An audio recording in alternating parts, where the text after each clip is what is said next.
Now, the best sites to cash in on your second-hand gear. Tonight, how to get the best price for your things and avoid scammers when you're snapping up a bargain.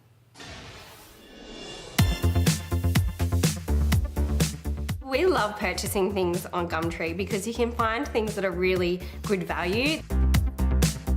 Definitely a fan of it. It's a good way to offload clothing items. We all love to bag a bargain online. Almost every item that we buy is significantly cheaper than you would get in retail. With websites like eBay, Gumtree, Trading Post and Facebook Marketplace, there's always deals to be had. What somebody else's trash is another person's treasure. It's very true. These new online marketplaces are great if you're looking for a bargain, but there are a few ways that you could get caught out. Tonight, the do's and don'ts of selling and buying online. We reveal the websites which will make you the most money and how you can protect yourself from scammers.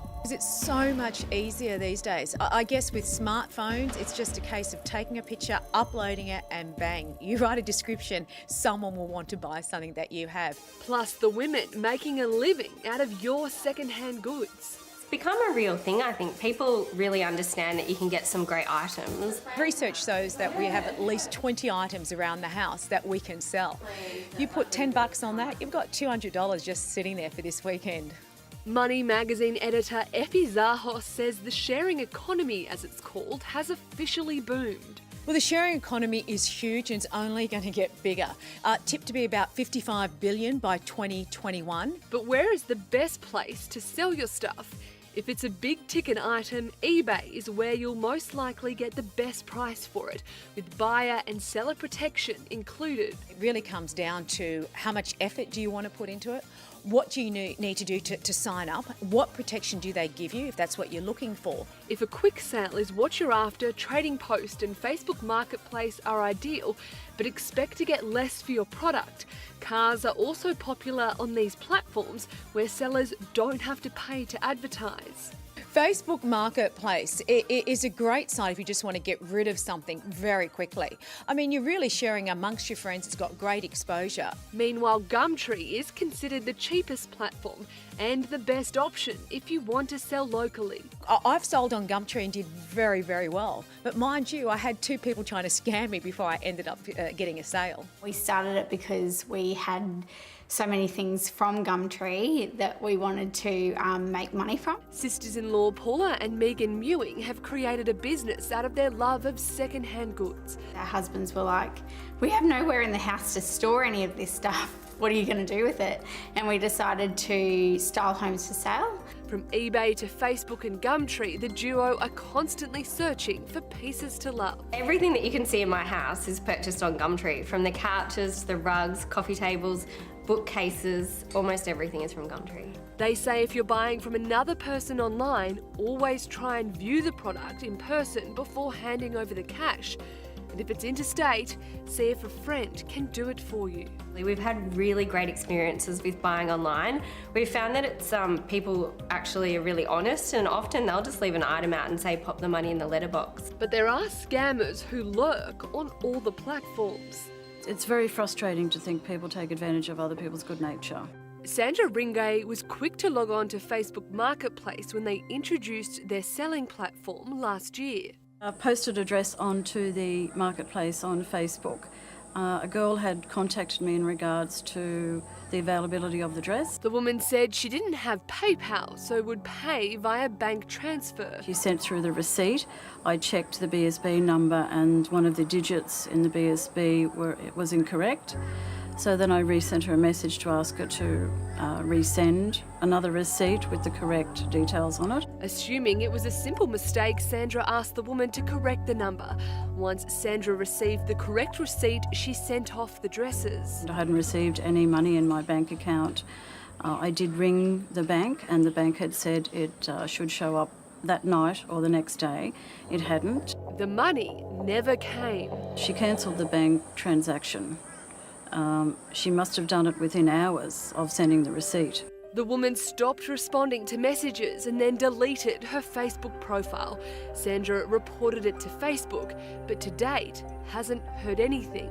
Sandra admits she should have waited until the money had cleared into her account. They'll use any of the latest websites as a way to approach you, ask for funds, and then scam you out of your money. These online platforms are no different, so it really is a case of, in this situation, buyer and seller beware. Jo Ucukalo from Handle My Complaints says platforms like Facebook and Gumtree offer no protection to users if they get scammed, but you can protect yourself. So using payment methods like PayPal and credit cards are the best safety net for sellers and buyers. If you do hand over the item in person, you're not protected under seller protection. If you do need to raise a dispute, do it straight away because there is time limits on when you can raise these disputes. You have 180 days to raise a dispute with PayPal, and they should cover you up to the value of $20,000. He sounded very, very genuine. He had all the answers to everything. I had no reason whatsoever to think he wasn't legitimate. Ellie was scammed when she tried to buy a second-hand spa off eBay. Well, my husband and I spent all our life savings to buy our retirement home. We had nothing left, but I'd had a double hip replacement, and the idea of having a spa bath for therapy was the main reason. She'd spoken to the seller on the phone and through emails numerous times. Ellie paid in 3 instalments with the owner to deliver the spa, but after the agreed time of delivery passed, she knew something was wrong. And then after I tried to contact him several times, it came clear that it was a scam. He was a professional at doing this, and he had taken my $1,400, and there was no spa. He didn't even own it. Because she paid via bank transfer, there was nothing that could be done. She lost all her money. Platforms such as Gumtree and Facebook Marketplace, they're only there to help connect buyers and sellers. You're not going to be offered any protection if things go wrong. For eBay and Trading Post, the advice is always use PayPal. If you feel you've been scammed, report it, and they will then investigate. For Facebook Marketplace, there isn't protection from the site. You can report the user, but in the end, the way you pay for the item will offer you the best protection. A face-to-face purchase is the safest option. While with Gumtree, you can also report the user to the website, but if you've already handed over your money, there's not much they can do. Again, best to hand over the money for the goods in person. I would just not do any big deals. No large amounts of money ever again, only small ones. You have to be prepared to lose whatever you're putting up. If you can't afford to lose it, don't do it. It's a quick and easy way to put some cash back into your pocket. You'll find more information on that story on our website.